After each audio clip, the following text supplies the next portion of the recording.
الحمد لله على ما أنعم وعلى ما تكرم. اللهم صل وسلم وبارك وكرم على سيدنا محمد الحبيب الأعظم وعلى آله وصحبه ومن على سلكه انتظم. أما بعد، الحمد لله. محمد سيد الخلق الذي امتلأت من نوره الأرض والسبع السماوات، أسرى به الله من أرض الحجاز إلى أن قبلت نعله الحجب الرفيعات. فحمدا لرب خصنا بمحمد وأنقذنا من ظلمة ودياجر إلى نور إسلام وعلم وحكمة ويمن وإيمان وخير الأوامر، وطهرنا من رجز كفر وخبثه وشرك وظلم واقتحام الكبائر. Alhamdulillah, kita bersyukur kepada Allah Subhanahu wa Ta'ala atas segala nikmat anugerah yang Allah berikan kepada kita sekalian, yang apabila kita berusaha untuk bersyukur atas nikmat yang Allah berikan kepada kita, maka sungguh kita tidak akan pernah mampu mensyukurinya. Bahkan Allah Ta'ala menyatakan di dalam Al-Quran, wa in ta'uddu ni'matallahi la tuhsuha. Apabila kamu berusaha untuk menghitung nikmat yang Allah berikan, maka sungguh engkau tidak akan pernah mampu menghitung nikmat tersebut. Karena memang anugerah Allah Subhanahu wa Ta'ala, karunia Allah begitu banyak diberikan kepada kita sekalian. Dan di antara nikmat yang paling besar yang Allah berikan kepada kita adalah baginda Nabi besar Muhammad sallallahu alaihi wasallam.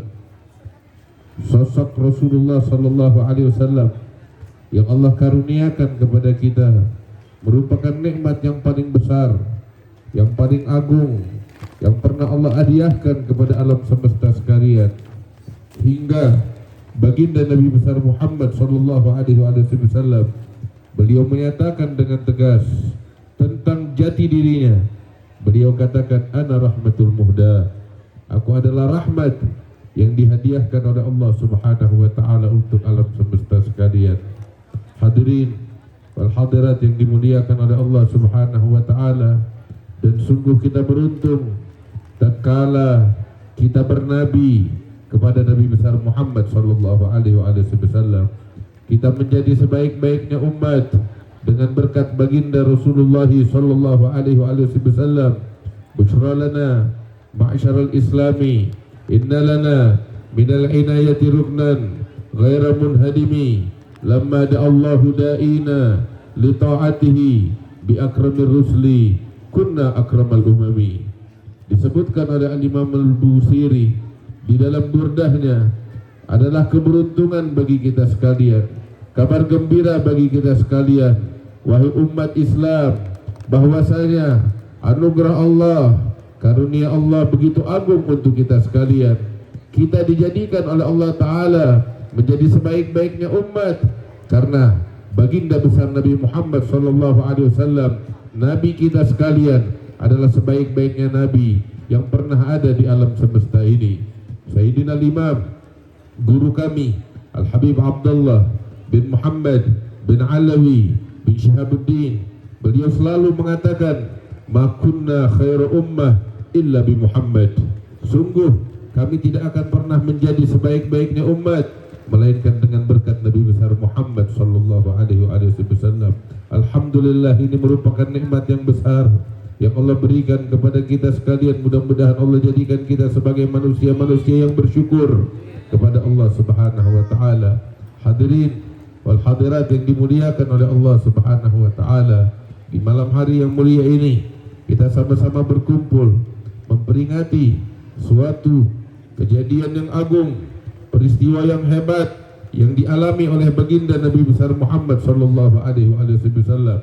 Peristiwa yang diabadikan oleh Allah Ta'ala di dalam Al-Quran, sehingga Allah Ta'ala berfirman di dalam Al-Quran, subhanalladzi asra bi'abdihi lailan minal masjidil harami ilal masjidil aqsa alladhi barakna hawlahu linuriyahu min ayatina innahu huwas sami'ul basir.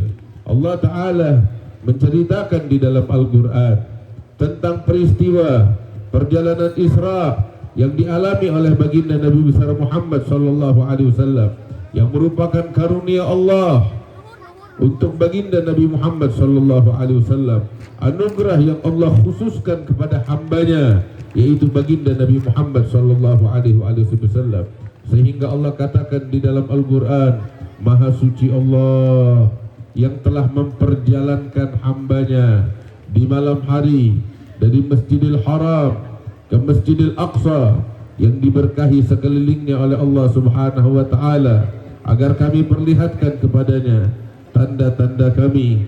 Sesungguhnya Dia Maha mendengar, Maha melihat. Hadirin yang dimuliakan Allah Subhanahu wa Ta'ala, inilah kehendak Allah, inilah keagungan Allah Subhanahu wa Ta'ala, keperkasaan Allah tatkala Allah Subhanahu wa Ta'ala memperjalankan hambanya Nabi besar Muhammad sallallahu alaihi wasallam, perjalanan yang agung yang ditempuh dengan sekejap mata dari masjid ke masjid, dari Masjidil Haram ke Masjidil Aqsa yang diberkahi oleh Allah Subhanahu wa Ta'ala sekelilingnya. Dan ketahuilah bahwasanya anugerah agung ini Allah Ta'ala khususkan kepada baginda Nabi Muhammad sallallahu alaihi wasallam tiada lain karena beliau telah mencapai puncak daripada penghambaan kepada Allah Subhanahu wa Ta'ala, sehingga di dalam ayat tersebut Allah Ta'ala tidak menyebutkan di dalam ayat itu bahwasanya Allah memperjalankan Muhammad, akan tetapi Allah menyebutkan tentang sifat yang dimiliki oleh Rasul sallallahu alaihi wasallam yang menjadi penyebab utama Allah memuliakan, mengkhususkan baginda Muhammad sallallahu alaihi wasallam dengan karunia agung tersebut, yaitu sifat hamba kepada Allah Subhanahu wa Ta'ala. Allah memperjalankan hambanya karena memang sesungguhnya Nabi Muhammad telah mencapai puncak di dalam penghambaan sejati kepada Allah Subhanahu wa Ta'ala. Oleh karena itu beliau dikhususkan oleh Allah dengan anugerah besar ini, dengan kemuliaan agung ini, dengan perjalanan Isra dari Masjidil Haram ke Masjidil Aqsa. Perjalanan tersebut adalah perjalanan dari masjid ke masjid untuk ibadah kepada Allah Subhanahu wa Ta'ala, dan tujuan utamanya dinyatakan oleh Allah Ta'ala, linuriyahu min ayatina, agar kami perlihatkan kepadanya tanda-tanda kami. Hadirin yang dimuliakan oleh Allah Subhanahu wa Ta'ala, di dalam perjalanan Isra terdapat pelajaran yang sangat banyak yang disaksikan oleh baginda Nabi besar Muhammad sallallahu alaihi wasallam, yang kemudian beliau sampaikan kepada umatnya, kepada kita sekalian, sehingga kita jadikan sebagai pedoman di dalam kehidupan kita. Di malam hari ini kita berkumpul memperingati peristiwa Isra wal Mi'raj, bukan hanya sekedar lantunan syair pujian untuk baginda Nabi Muhammad sallallahu alaihi wasallam dan kemudian selesai, akan tetapi tujuan daripada perkumpulan kita di malam hari ini, daripada peringatan Isra wal Mi'raj, adalah agar kita mengambil pelajaran, adalah agar kita mengambil pedoman dari pelajaran yang disaksikan oleh Nabi Muhammad sallallahu alaihi wasallam pada perjalanan Isra wal Mi'raj. Kita ambil pelajaran dan kita jadikan di dalam pedoman di dalam kehidupan kita, di dalam kehidupan dunia ini.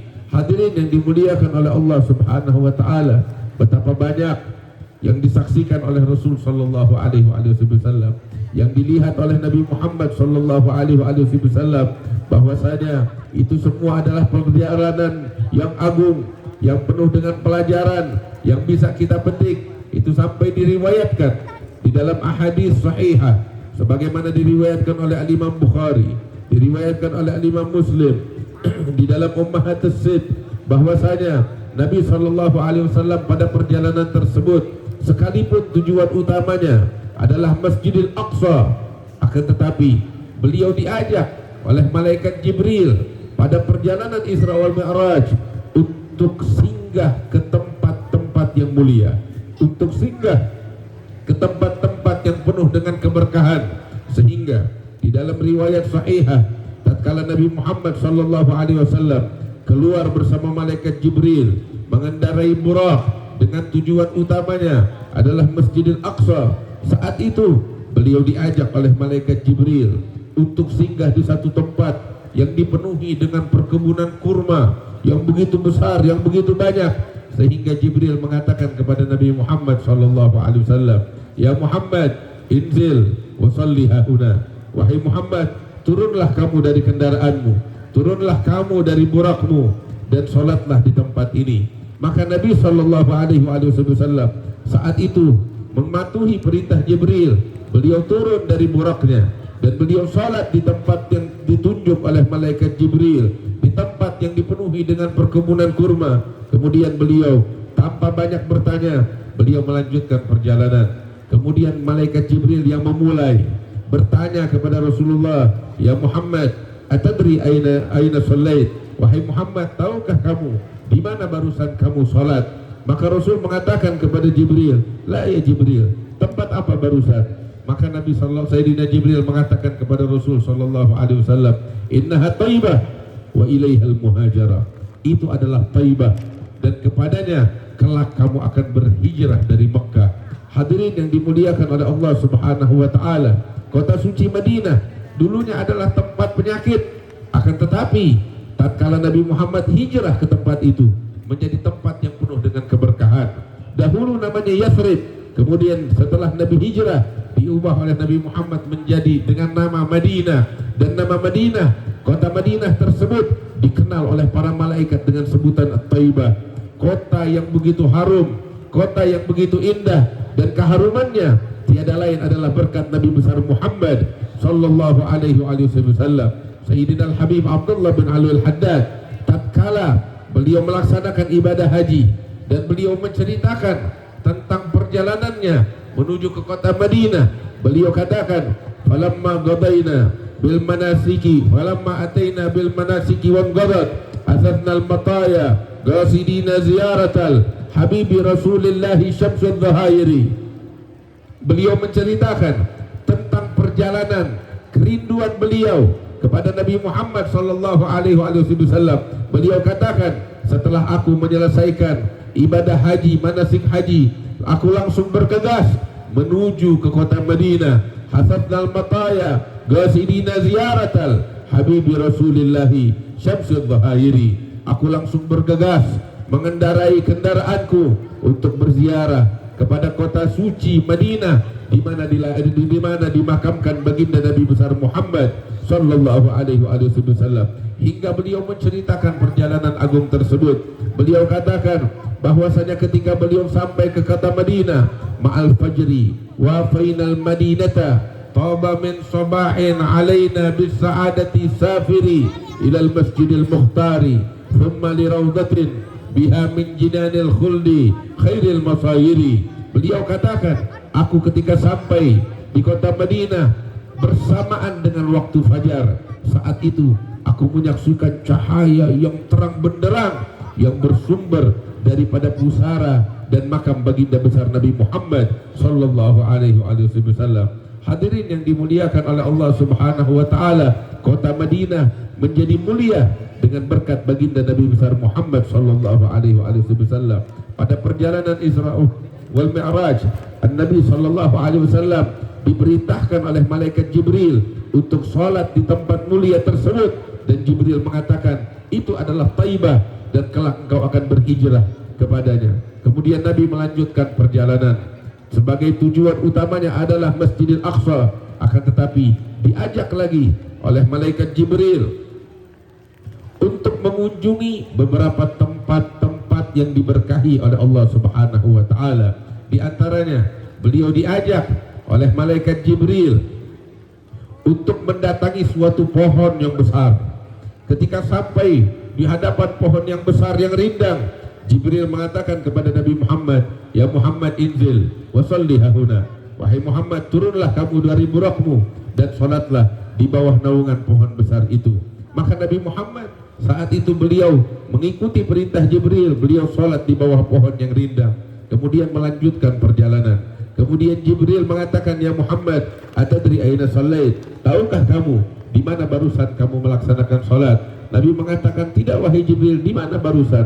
Maka Jibril menceritakan, tempat di mana kamu salat itu di bawah naungan pohon yang rindang. Dahulu Nabi Musa alaihi salam, beliau berteduh di bawah pohon itu tatkala beliau kabur dari kejaran Fir'aun di negeri Madian. Beliau di tempat itu, di bawah pohon itu beliau bernaung. Dan saat itu diceritakan oleh Allah Ta'ala, beliau membantu 2 orang perempuan yang ingin mengambil air dari sumur. Kemudian beliau bernaung di bawah pohon dan beliau berdoa kepada Allah, Rabbi inni lima anzalta ilayya min khairin faqir. Ya Allah, diabadikan doa tersebut dan momen itu oleh Allah Ta'ala di dalam Al-Quran tatkala Nabi Musa bernaung di bawah pohon itu dan berdoa kepada Allah, ya Allah, aku adalah faqir kepada karuniamu, kepada rahmat yang kau turunkan kepadaku. Maka Nabi Muhammad setelah berabad-abad dari kejadian itu diperintahkan oleh Allah Ta'ala untuk sholat di tempat berkah itu. Kenapa pohon itu menjadi berkah?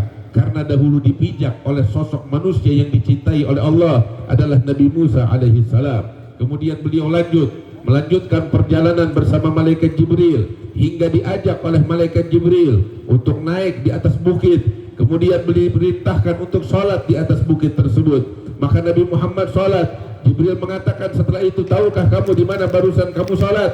Maka Nabi Muhammad mengatakan, di mana wahai Jibril? Jibril mengatakan itu adalah bukit Tursina. Dahulu Nabi Musa alaihissalam bermunajat kepada Allah Subhanahu wa Ta'ala di atas bukit tersebut. Lanjut lagi perjalanan hingga Nabi Muhammad sallallahu alaihi wasallam, sebagaimana di dalam haditsun sahih yang diriwayatkan oleh Al-Imam Muslim fi sahihih, bahwasanya Rasul sallallahu alaihi wasallam menceritakan kepada para sahabatnya tentang peristiwa itu tatkala beliau diajak oleh malaikat Jibril mengunjungi tempat-tempat yang penuh keberkahan pada malam Isra wal Mi'raj. Beliau katakan di dalam haditsun sahih yang diriwayatkan oleh Al-Imam Muslim fi sahihih, beliau mengatakan kepada para sahabatnya, marartu ala Musa lailata usriya bi. Di dalam riwayat yang lain disebutkan, ataitu Musa lailata usriya bi. Aku melalui Nabi Musa pada malam aku diisrakan oleh Allah Ta'ala. Di dalam riwayat, aku mendatangi Nabi Musa pada malam diisrakan aku oleh Allah Subhanahu wa Ta'ala, dan aku dapati Nabi Musa sedang sholat di atas kuburannya. Kemudian Nabi Shallallahu Alaihi Wasallam menegaskan, tatkala beliau mendatangi Nabi Musa, beliau dapati Nabi Musa sedang sholat di atas kuburannya. Artinya Nabi Muhammad alaihi salatu wassalam pada malam Isra wal Mi'raj, perjalanan itu beliau melakukan berziarah kubur, berziarah kepada makam orang-orang yang dicintai oleh Allah Subhanahu wa Ta'ala. Beliau berziarah ke makam Nabi Musa alaihi salam, dan tatkala beliau berziarah ke makam Nabi Musa alaihi salam, beliau dapati Nabi Musa sedang sholat di atas kuburannya, dan mereka para anbiya ahya'un fi kuburihim yusallun. Mereka para nabi, mereka hidup di atas kuburan mereka, mereka sholat, mereka bermunajat kepada Allah Subhanahu wa Ta'ala. Bahkan hingga di dalam riwayat yang diriwayatkan oleh Imam Muslim, Nabi menegaskan ketika menceritakan kepada para sahabat-sahabatnya saat itu, lau kuntu thamma la araitukum gabra. Nabi sallallahu alaihi wasallam mengatakan kepada para sahabatnya tatkala beliau menceritakan tentang kejadian itu, beliau katakan, kalau saat ini aku ada di sana, maka aku akan tunjukkan kepada kalian di mana letak kuburan Nabi Musa alaihi salam. Hadirin yang dimuliakan oleh Allah Subhanahu wa Ta'ala, Nabi saat itu ketika menceritakan kejadian itu saat berziarah kepada Nabi Musa, Nabi menceritakan kepada sahabat-sahabat saat itu mereka di Madinah, tapi Nabi menegaskan kepada mereka, kalau memang sekarang aku di sana, aku akan tunjukkan kuburan Nabi Musa kepada kalian. Untuk apa ditunjukkan oleh Rasulullah kuburan Nabi Musa kalau bukan untuk diziarahi, kalau bukan untuk umatnya menziarahi makam Nabi Musa dan makam mereka para aulia, para salihin yang diridhai oleh Allah Subhanahu wa Ta'ala. Bahkan tidak luput dari Rasulullah sallallahu alaihi wasallam, sekalipun saat itu Nabi Muhammad tidak ada di lokasi, akan tetapi beliau, kalau bahasa kita sekarang, memberikan koordinat daripada GPS-nya beliau katakan tentang kuburan Nabi Musa, lokasinya ditunjuk oleh Rasul sallallahu alaihi wasallam. Beliau katakan wa huwa 'alal janib at-tariq indal kathib al-ahmar, di pinggiran jalan yang biasa dilalui oleh orang-orang di suatu tempat yang dikenal dengan sebutan al-kathib al-ahmar. Itu tempat tersebut diadabadikan oleh Sayyidina Umar, kemudian selanjutnya oleh Sayyidina Abu Ayyub, oleh Sayyidina Imam Salahuddin Al-Ayyubi ketika beliau berhasil mensucikan Baitul Maqdis dari tangan-tangan orang-orang kafir. Beliau mengabadikan tempat yang ditunjuk tersebut oleh Rasulullah dari makam Sayyidina Musa alaihi salam. Hingga saat ini dibangun masjid di atas kuburan Nabi Musa alaihi salam agar diziarahi sebagaimana dianjurkan oleh Nabi besar Muhammad sallallahu alaihi wasallam dan dilakukan oleh Rasulullah pada malam Isra wal Mi'raj. Kemudian beliau lanjut lagi perjalanan hingga diajak oleh malaikat Jibril alaihi salam untuk datang ke satu tempat. Jibril mengatakan, ya Muhammad, inzil wa sholli hahuna, wahai Muhammad, turun dari kendaraanmu, sholat di tempat ini. Maka Nabi turun dan sholat, kemudian lanjut perjalanan. Saat itu Jibril bertanya, ya Muhammad, tahukah kamu sholat di mana? Nabi Muhammad mengatakan tidak. Jibril mengatakan, itu adalah Baitul Lahim haitsu wulida Isa. Itu adalah Bait Lahem, tempat kelahiran Nabi Isa alaihi salam. Nabi mendatangi tempat yang mulia di mana terjadi suatu mukjizat yang agung yang diceritakan oleh Allah Ta'ala di dalam Al-Quran, yaitu kelahiran Nabi Isa alaihi salam. Tempat berkah tersebut dituju oleh Rasulullah sallallahu alaihi wasallam untuk mengajarkan kepada kita sekalian bagaimana kita mengambil keberkahan dari orang-orang yang diridhai oleh Allah Subhanahu wa taala, hingga beliau melanjutkan perjalanan dan sampai ke Masjidil Aqsa sebagaimana diceritakan oleh Allah Ta'ala, minal Masjidil Harami ilal Masjidil Aqsa alladzi barakna haulahu. Hadirin yang dimuliakan Allah Subhanahu wa taala, dari riwayat-riwayat tersebut para ulama menyatakan bahwasanya perjalanan Isra wal Mi'raj pada hakikatnya adalah perjalanan ziarah. Kita diajarkan oleh guru-guru kita, oleh para ulama kita, oleh para habaib kita untuk berziarah ke makam para aulia, untuk berziarah ke tempat-tempat yang penuh dengan keberkahan. Dari mana dalilnya? Inilah yang diajarkan oleh Nabi besar Muhammad sallallahu alaihi wasallam. Inilah yang dicontohkan oleh Nabi besar Muhammad sallallahu alaihi wasallam pada malam Isra wal Mi'raj bersama malaikat Jibril alaihi salam. Dan ini adalah hakikat keimanan kepada Allah Subhanahu wa taala, dan itu adalah salah satu pelajaran penting yang dapat kita petik dari perjalanan Isra wal Mi'raj yang dialami oleh Nabi besar Muhammad sallallahu alaihi wasallam.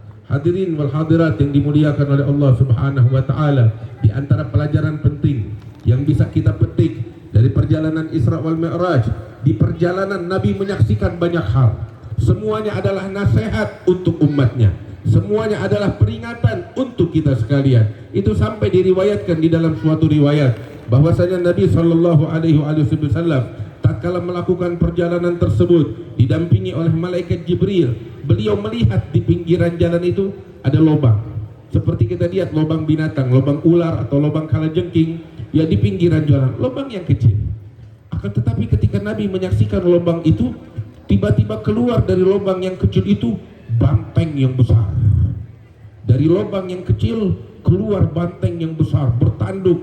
Dia menyeruduk sini dan situ, dia menghancurkan ini dan itu, sehingga ketika semuanya sudah hancur porak-poranda, banteng ini ingin kembali ke lubangnya yang kecil, nggak bisa masuk lagi. Terlalu besar tubuhnya, mau masuk ke lubang yang kecil nggak bisa. Ini disaksikan oleh Rasul Shallallahu Alaihi Wasallam.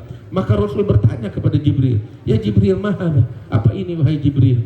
Maka Jibril mengatakan, ya Muhammad, ini adalah perumpamaan yang kamu lihat. Ini adalah salah seorang dari umatmu, kata Nabi Muhammad, kata Sayyidina Jibril. Dia mengucapkan suatu ucapan. Ucapan yang keluar dari mulutnya yang mungil. Ucapan yang diucapkan oleh lidahnya yang kecil, akan tetapi berdampak buruk, dampak yang besar. Sehingga ucapan yang dia ucapkan berdampak buruk, menghancurkan segalanya. Dia menyesal kemudian setelah kehancuran terjadi. Dia menyesal, ingin menarik kembali ucapannya, sudah tidak bisa lagi.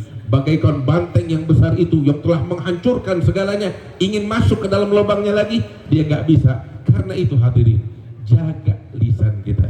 Jangan kita asal berucap ucapan yang mungkin kita anggap remeh, tapi terkadang dampak kehancurannya begitu besar. Hadirin yang dimuliakan oleh Allah Subhanahu wa taala, betapa banyak kehancuran yang terjadi di muka bumi. Peperangan, pertumpahan darah, nyawa melayang, bahkan konflik, pertikaian, bahkan hingga perkara yang sederhana, perceraian antara suami istri.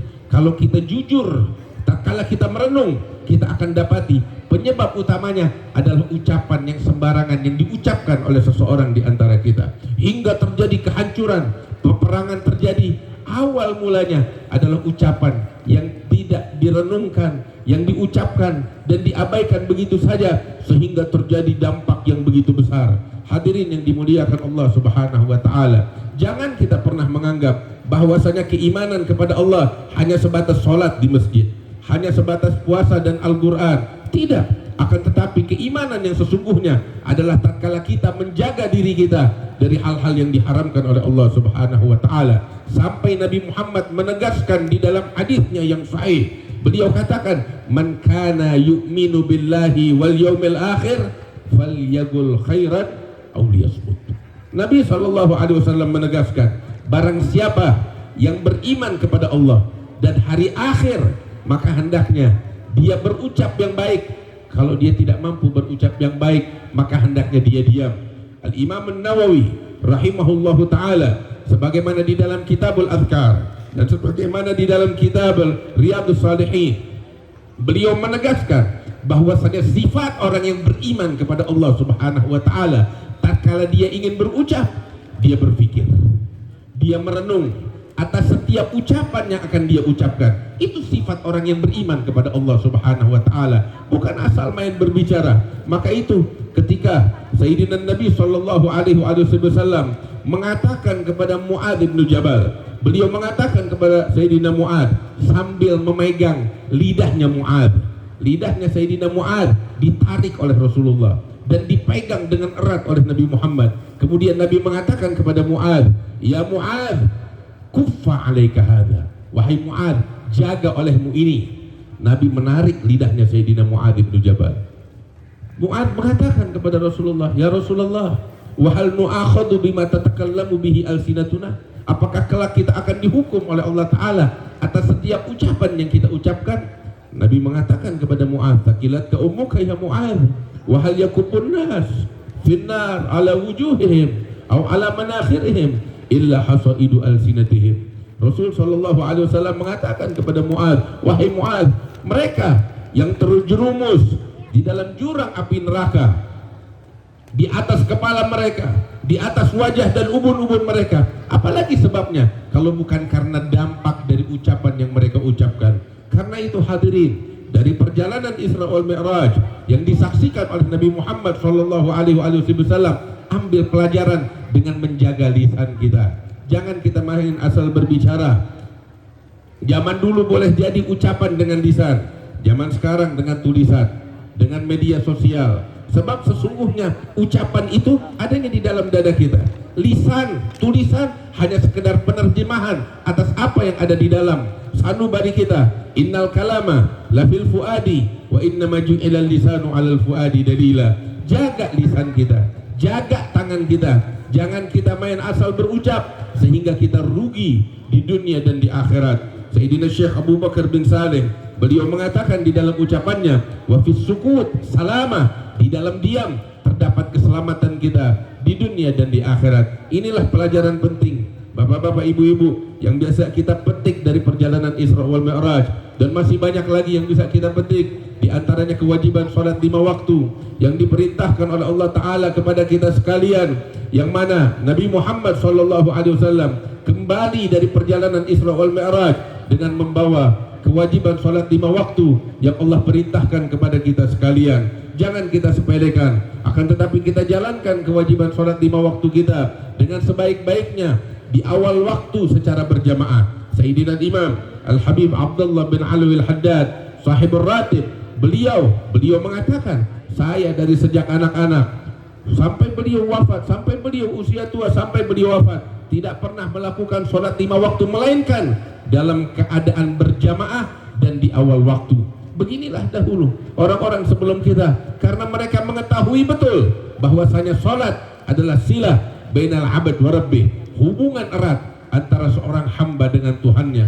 Karena itu hadirin yang dimuliakan Allah, jangan pernah kita menyepelekan perkara sholat 5 waktu. Jalankan dengan sebaik-baiknya sehingga kita mendapatkan anugerah yang besar dari Allah Subhanahu wa taala. Alhamdulillah, di malam hari yang mulia ini kita diberikan nikmat yang besar oleh Allah Subhanahu wa taala.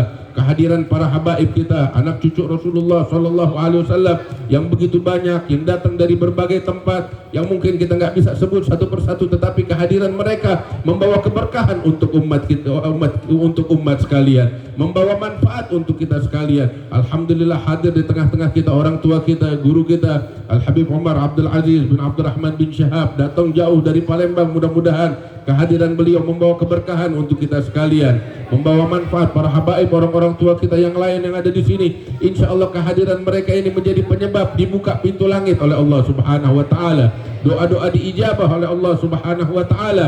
Besarkan harapan kita kepada Allah Subhanahu wa taala di majlis semacam ini, ketika kita menyebut nama Nabi Muhammad sallallahu alaihi wasallam, ketika kita memuji beliau, melantunkan salawat kepada beliau, kepada Rasul sallallahu alaihi wasallam, pintu langit dibuka oleh Allah dan doa-doa diijabah oleh Allah Subhanahu wa taala. Dahulu kakek kami Al Habib Muhammad bin Ali bin Abdurrahman Al-Habsyi, beliau di majlis-majlis semacam ini, di majlis perayaan Maulid, Isra wa Mi'raj, di majlis yang disebut Nabi Muhammad, beliau selalu mengatakan kepada hadirin, besarkan niat kalian, besarkan harapan kalian kepada Allah. Kenapa? Karena memang di tempat semacam ini doa-doa diijabah oleh Allah Subhanahu wa taala.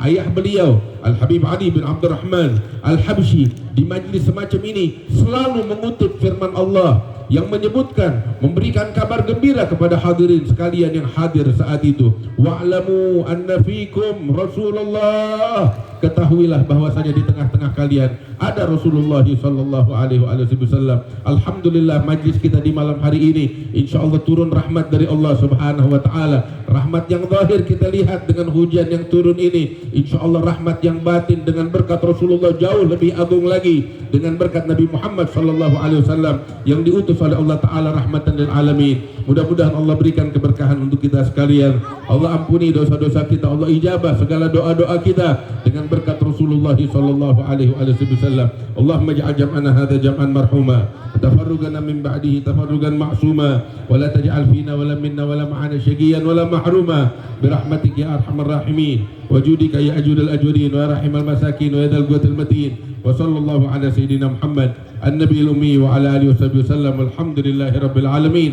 Lebih kurangnya mohon maaf. Assalamualaikum warahmatullahi wabarakatuh.